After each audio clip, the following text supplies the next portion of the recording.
कोठावा ऊपरा बाबा मोरवा रे बोलू ए मोरवा बोलिया सुहावन हो लगुए मोरवा बोलिया सुहावन हो लगुए।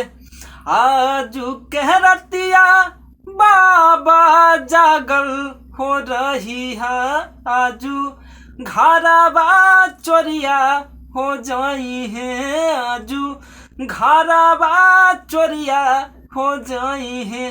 सबरे संपत्तिया बाबा बाची हो जाई है गौरा बेटी चोरिया हो जाई है गौरा बेटी चोरिया हो जाई है।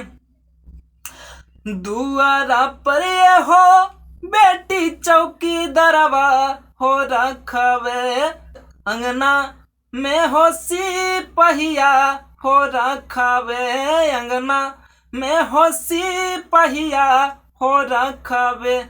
घरवा भीतरा हमहू जागल हो रहवे से हो बेटी बाची रे जाई है से हो बेटी बाची हो जाई है।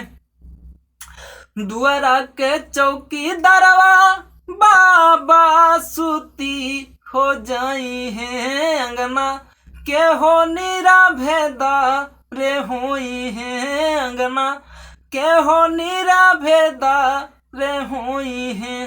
हरावा भीतरा रउओ सूती हो जाइबा से हो बेटी चोरिया हो जाई है से हो बेटी चोरिया हो जाई है।